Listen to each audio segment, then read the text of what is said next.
हमार करेजा कहले रहनी नया साल पे आई तो से मिला बुढ़ऊ। सरसों खेते में हम ठंडी में इंतजार करत हई, आईनी ना लगत है धोखा दे का।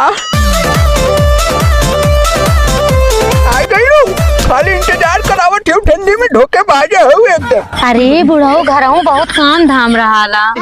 अरे तुम तो धोखेबाज हो, वादा करके भूल जाते हो। अच्छा। अरे तुम भी बड़े छिनार हो, वादा करके मुस्कुराते हो।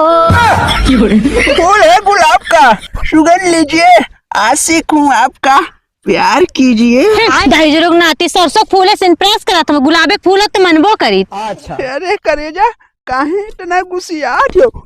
काहो दादा? अरे बेटा प्रियांशु। काहो दादा तू यहाँ भेल सरसों रखा खाते तू यहाँ क्या करता, तू यहाँ छिनराई करत हवा, तू हम चला माई हम कहा।